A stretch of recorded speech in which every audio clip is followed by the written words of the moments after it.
commencé de notre quartier commun. C'est un professeur éducation physique et sportive à mon spécialisé danse. Mais depuis quelques mois, en propre ballon, ouais. Et dans mon ballon, ce que je mets en avant, c'est ma culture, mon pays, ma danse roca et tout ce qui concerne la littérature guadeloupéenne avec sa mythologie, etc., etc. Donc, chorégraphe maintenant, écrivaine et amoureuse infinie de la boîte. Alors, moi, ensemble, on a très réseaux sociaux. Depuis le début. Donc, tu peux me trouver sur Facebook, sur le nom de mon association, Fatoré, sur Instagram, sur Twitter et sur LinkedIn aussi. Donc, toujours sur le nom de mon partenaire commun.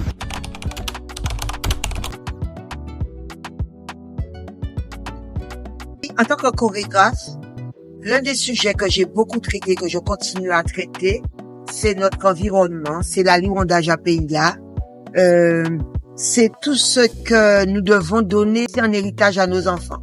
Nous devons prendre soin de notre pays. Si nous pensons que c'est vraiment le nôtre, avoir des attitudes, citoyennes en ne laissant pas nos déchets, en ne détruisant pas notre environnement, en ne construisant pas n'importe comment et en ne pas ce qu'il y a autour de nous, parce que nous ne sommes que de passage. Et ça m'intéresse, et dans tous les spectacles, je tiens à le tirer, à le faire savoir.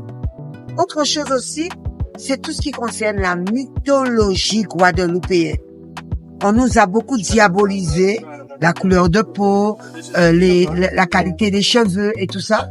Et moi, je veux dire que nous sommes de bonnes personnes, nous sommes de belles personnes, et notre mythologie, Soukounian, Betama Ibé, Tijan l'Horizon, tous ces personnages mystiques de notre tradition, eh bien, mettons-les en valeur, parce que le mot phrasé, nos enfants la connaissent par les mangas ou par les Marvel, alors qu'on en a. On nous dit que le Soukounian n'est pas bon. Or, dans le lac des Cygnes, c'est une femme qui se transforme en oiseau et elle est bien. Alors, pourquoi tout ce qui concerne, tout ce qui concerne notre environnement, tout ce qui concerne nos pratiques ancestrales, nos remèdes rasiers, par exemple, c'est ce que je transmets à tous ceux qui sont du gravitent autour de moi, que ce soit dans la danse, que ce soit dans la lecture, que ce soit dans la vie de tous les jours, au quotidien. Teranga, la Teranga. Ah, mon Dieu. Quelle belle appellation pour une association. Je me rappelle la première fois que j'ai vu ce mot, c'était à l'aéroport du Sénégal. Quand je suis allée en 2005, Teranga. C'est vraiment excellent. Nous sommes chez nous ici, c'est ce qu'on nous avait dit, la terre d'accueil. Donc, si cette association est un espace d'accueil pour toute la diaspora, roule bravo. Beaucoup de force, continuez. Et si vous avez besoin de moi, ben, il n'y a pas de souci, je suis là. Force, l'amour et foi. Et d'ailleurs, j'ai fait tout un spectacle autour de Yemanja. Et ça commençait par rapport à l'environnement, justement. Bon, je suis pas chanteuse, hein. Maman de l'eau, oh, maman de l'eau, allez dio, faut pas chercher tout le monde. Manger de l'eau, c'est dans la vie. La vie t'est tuée. Et, en quelque sorte, bon, il peut venir chanter ça, bon, nous, parce que bon, c'est petit à petit cap de monnaie, et peut-être faire un petit clin d'œil à Ebony, à la Télénoda. J'adore cet espace. Nous sommes ici au Mood, dans une sorte de ruine.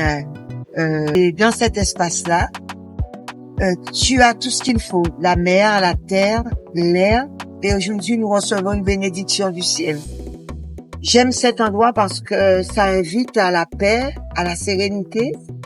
Il faut dire que le Moule et moi, on a 10 ans de vie commune, puisque j'ai joué au basket au Moule. J'ai été championne anti-Guyane avec le CSM Basket Club. Et j'ai connu vraiment 10 belles années de sport collectif. Et le Moule, c'est une ville aussi. Je suis pointoise, j'habite Morne-à-l'Eau et j'ai joué au basket au Moule. Et donc, c'est une ville aussi où se rencontrent tous les peuples de la Guadeloupe. On a des Guadeloupéens d'origine syrienne, d'origine libanaise, d'origine indienne, d'origine européenne, d'origine africaine. Et bientôt des futurs Guadeloupéens d'origine chinoise, puisqu'ils sont installés. C'est une terre d'accueil.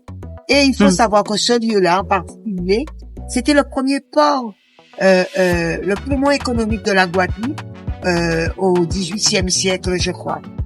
XVIIIe, XIXe siècle. Et j'aime ces ruines qui nous rappellent que la vie